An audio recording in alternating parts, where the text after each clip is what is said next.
Welcome back to the Frith Guild podcast. I'm your host, Eric. And I'm co-host Scott. And today we are going to take a break from the World Serpent Arcanus since we're in the middle of the book so far.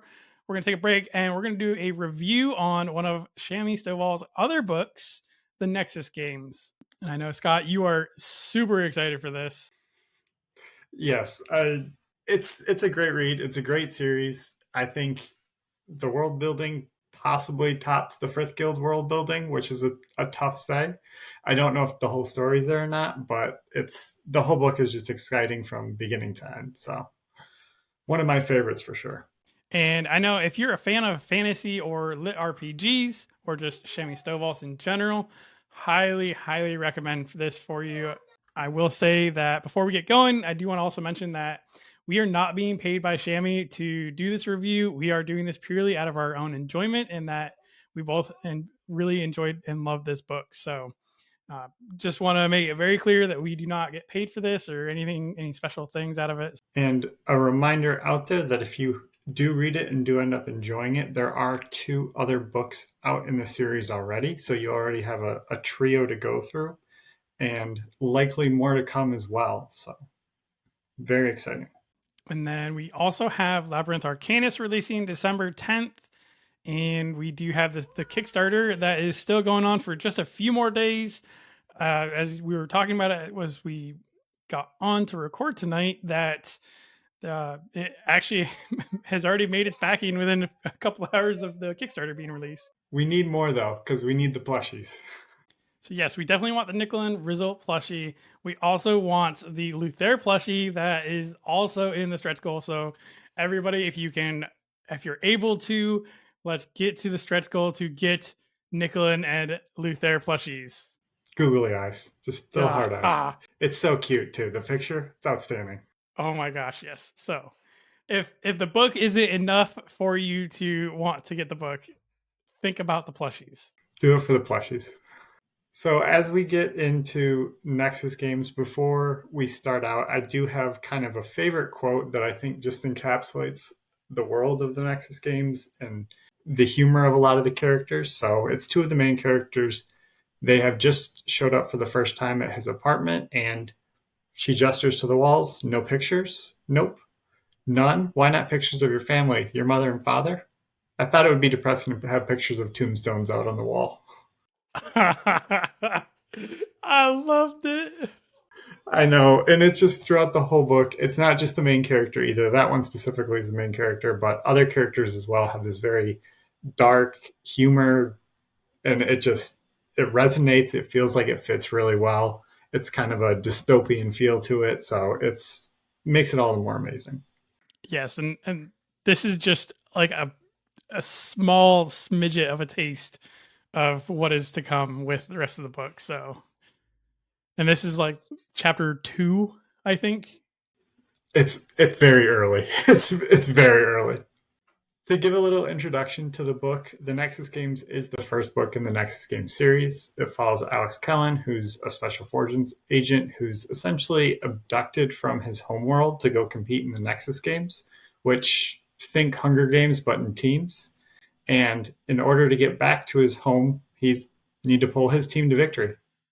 Alex, being forced into this, is really just trying to get home. He doesn't care about anything else that's going on. He's literally just like, I just want to go home. Like, this is not where I belong. I just want to go back to my home. Same kid. Like, right. And it takes place in an alternate dimension where magic is not only readily available, but it can also be mathematically improved upon in a ranking system through acquiring arcana.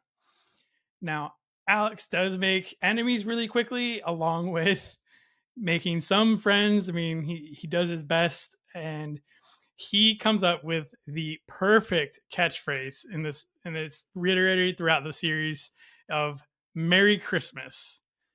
And basically, he says this after being spared from being killed by what is the all-powerful Arbiter, and everybody in this dimension takes that as like, "Thank God I'm alive." So throughout the book, every once in a while, when Alex Kellum is able to save somebody, they retort back to him, Merry Christmas. I will say that, and like Scott said at the beginning, Shami's world building is just absolutely phenomenal. She does such an amazing job with the Frith Chronicles, making up the entire world of Varda, and then she does this with the Nexus games, and it's based off of Fayetteville in North Carolina, which is actually really, really ironic because I live maybe about 2 hours away from Fayetteville. And from the sounds of it, there's not much of a reason to drive 2 hours to get to Fayetteville either. Unless you're stationed on Fort Bragg or are going into the main VA facility there's not really a lot going on in Fayetteville. So, but again, she does such a great job with the world building in this book. She does, and and she's just so very. I don't want to say talented. I don't want to use that word. Not that it doesn't fit, but she does such a great job at not only doing Frith Chronicles, not only doing the Nexus games. She does Time Mark Warlock, where it actually takes place in Oakland. She's got her other books, Half-Life Empire. She's got that are just sci-fi, kind of similar, like out in the space kind of thing. Just multifaceted. I think that's the best way for me to say it. So I'm going to get off my fanboy soapbox here for a second. We'll do a quick intro to some of the characters. So the first few I'm going to go over is essentially Alex's team in the Nexus game. So like I mentioned, it's very Hunger Games-esque, where you live and go on or you die. And there's a lot of people dying. We mentioned Alex. He's Special Forces who's on medical leave. Very dark humor that just kind of resonates throughout the book. Also with him, we have Mavis, who is Alex's friend from Earth that we know, and who ends up accompanying him to the Nexus games. She's also former military, but she's just as lost as he is when it comes to the games. We have Husker, who's a werewolf. Roar. I don't know what else to say about him. He's a werewolf. He's a massive werewolf. Like, I know he stands significantly taller than them. Yes, and just amazing kind of the breadth of characters you get. And the last two that we see are Sun Sen, who is essentially the team's healer, and Sun Zhang, who is Sun Sen's sister and is the team lead, and she's a very high-ranking illusionist. So they're the ones kind of leading the team from a magic perspective. There are a couple other characters that I personally, my favorite is Bitso, and he's just this overzealous commentator that brings a lot of dark humor with him. Not trying to turn anybody off of this book. It's great. It's funny. I don't know what it is about Bitso that makes him just so, for me, so enjoyable. But it may be the dark humor itself, because I do enjoy myself some good dark humor, so it could be it. Bitso is the only person that can essentially hear the Arbiter and interpret what he's trying to tell everybody and pass judgment on those. And that leads us into the other character of the Arbiter. The Arbiter is basically the curator of the Nexus games and basically rules the planet that they are on. It is just well done. Now, some of the themes and writing style in this, the Nexus games is a lit RPG for the characters. And they have magic and they have stats that are showing their progression and leveling up. They have choices they get to make with their stats as they progress. Obviously, those choices translate later on down the road. As Alex competes, readers are able to learn the exact new skills and magic that he's acquiring. I listened to the audiobook, so this was a little bit strange for me I enjoyed listening to the stats.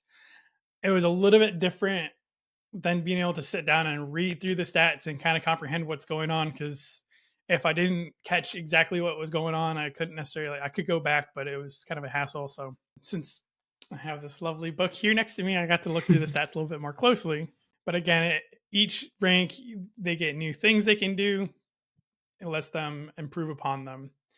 And then the Nexus games takes place in rounds, where each round basically is a different place. It has different levels of magic and weaponry, and they can have different goals as well.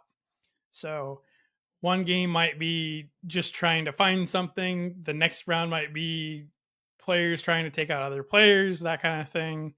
No rules basically, other than essentially don't die. This did allow for a lot of wide variety of unique situations and constantly adds to the excitement of what the next round can hold. Each character has their own specific ability that they have from their personality, and there's some of the abilities that are similar amongst others, but again, they have their own unique abilities themselves. To go into a little bit from personal perspective, so unpopular opinion, I do actually think the Nexus games is on par with the Frith Chronicles. I would definitely put it above Asher Academy or Crown Tournament. I really like the magic. I like the different rounds, get you kind of in different places and all the different abilities that you can get. It feels very much like a Pokemon type deal where there's a bunch of different magics and each one has its own moves. Also, if you've ever heard a reference of it could be a blender, that comes from the Nexus games, where you have magical items and it could be a blender. So very, very funny. I think the whole book is really well done from a humor perspective. It's really dark, but it really fits the world. Again, Hunger Games, these are not people who are jovial and happy. They are people who are trying to find a way to better their lives. So that's the kind of humor they resort to. And then Bitso, also one of my favorites as well. He's crazy. He's just got this mad genius to him where he knows a lot more than what's going on. So it's always kind of a game of, what's Bitso really getting at? Now, I had an absolute blast listening to this as an audiobook. I'm again glad to have the physical book, or even looking at it through the ebook that I have access to on Kindle Unlimited. Definitely happy to be able to look back at it to see all of the stats and everything like that, because we always like the stats go. Brrr. That's how it feels when you listen to an audiobook. I've done lit RPG audiobooks, and when they start reading the stats, it is kind of hard to like follow along in your head. So I definitely would recommend the read if you can read, but the audiobook is good as well. This is honestly one of my first lit RPG books. I've only read a couple. The other lit RPG books that I've read are actually John Stovall's, Shami's husband. He's an author as well. I've read a couple of his books, the Corrupted Core series. Absolutely love those. I can definitely see some similarities with their writing style, so makes sense as to why I enjoy both of their RPG books. And I definitely was instantly hooked onto this one when I started listening to it. I do, as everybody can kind of tell, I do really enjoy Shami's writing style, and she does a very good job at describing things. She immerses you in the world so well with her descriptions, but it's not to the level of Tolkien describing a tree for 3 pages. Okay, so there is balance. There's not the George R. R. Martin adventure series, 4 chapters of walking. Exactly. Now, this is definitely giving me some confidence in getting into the lit RPG genre, and definitely looking into some more with the amount of stuff that we've been reading. And I'm on the 5th book of an audiobook series that I've been listening to, and when I'm concluded with it, it'll be, I think, a total of 92 hours of listening. So I'm almost done. I love the series. I'm almost done. Definitely also was super excited to learn about what the next round of games were and how Alex was going to take them on, and kind of, he always takes charge. Even though he is not the actual leader of the team, he finds a way to take charge. He's that lovable, I don't say not lummox, but he does just enough where he messes up things, and everybody around him just like, God dang it, like, come on. There is quite a deal of like learner's curve of, obviously we don't have magic or like crazy weapons with superpowers, so he's got to learn how to adjust with that. So you do get to see his mistakes as he meanders through the games, but it's definitely one of those things where his military background comes out. You can tell he's well trained, he knows what he's doing, and I think that plays really well just in terms of him being able to dive into the game so quickly. I would have died instantly. Oh, I'm not making it halfway through the first round. That's for sure. I don't know if I'd have made it to check in.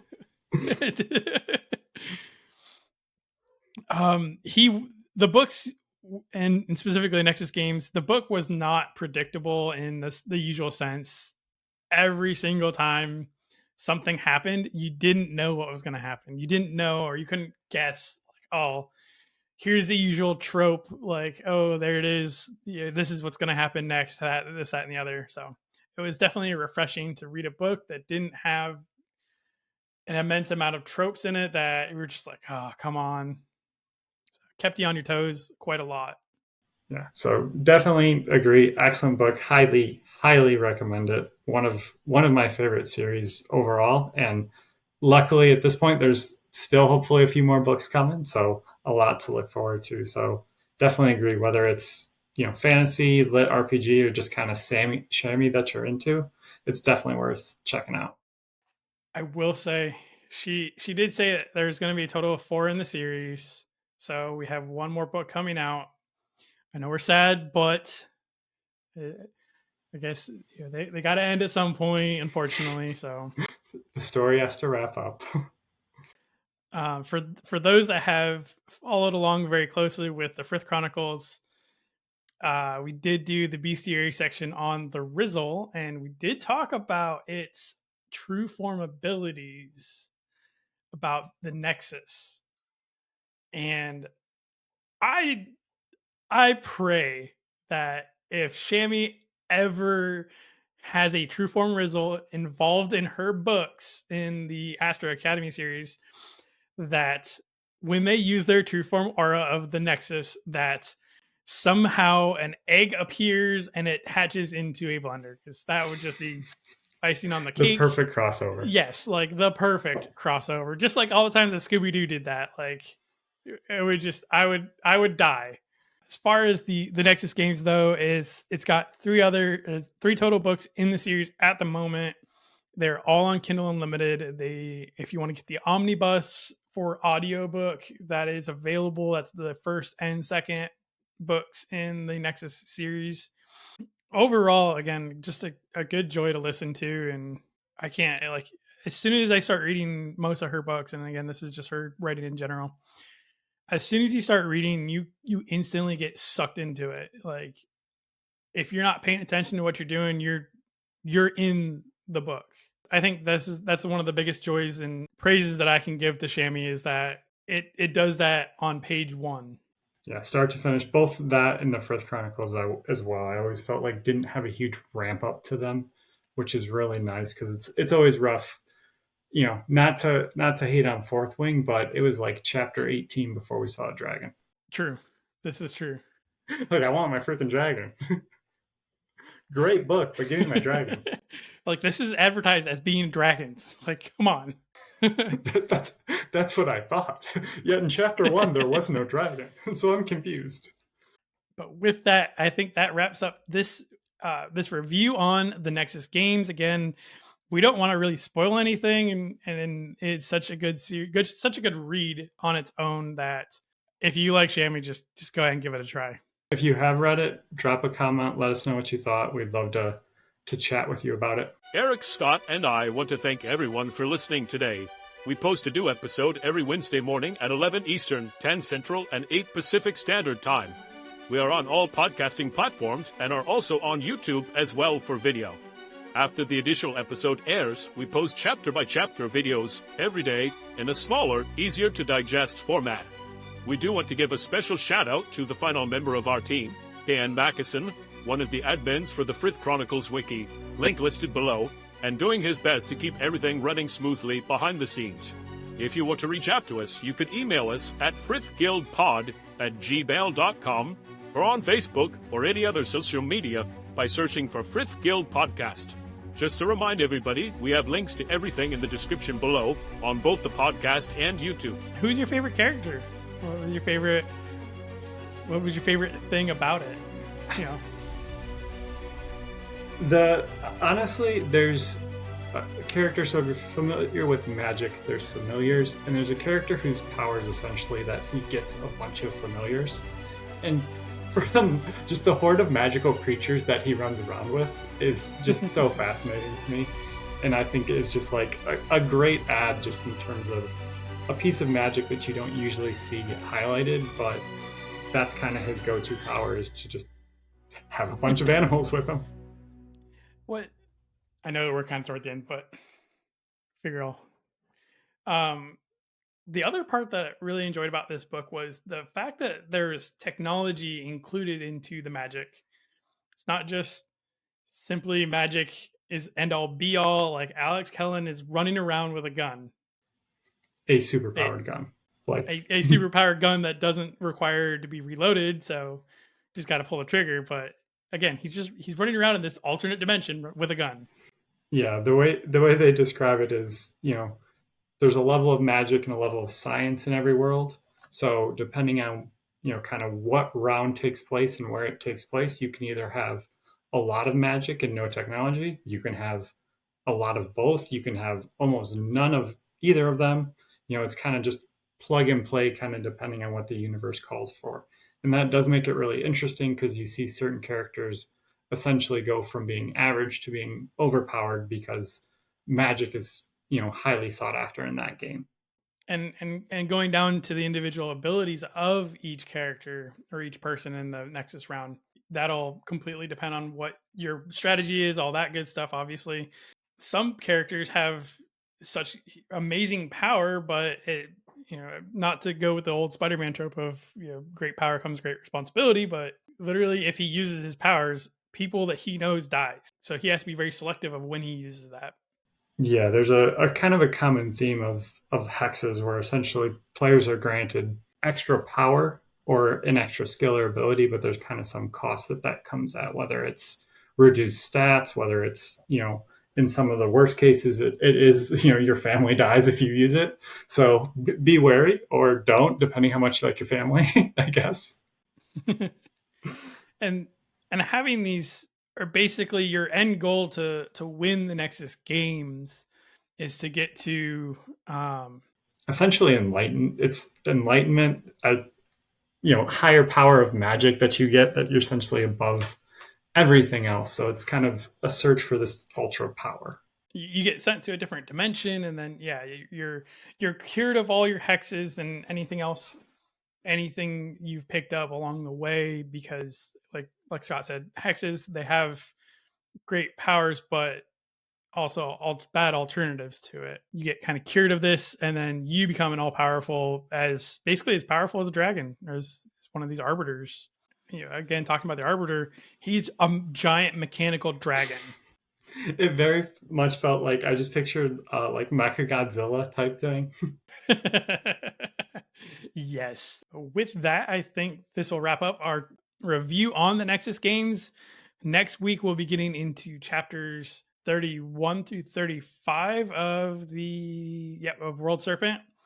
And we will be continuing through to the end of World Serpent, and then we will be doing something else. We don't know if it's going to be another review or maybe sit down with somebody and discuss about their book, or I don't know. We'll see. Maybe we'll get an egg with a blender. Who knows? That's my goal. We can interview the blender. All right. Do thank everybody for listening, and we'll catch you guys next week.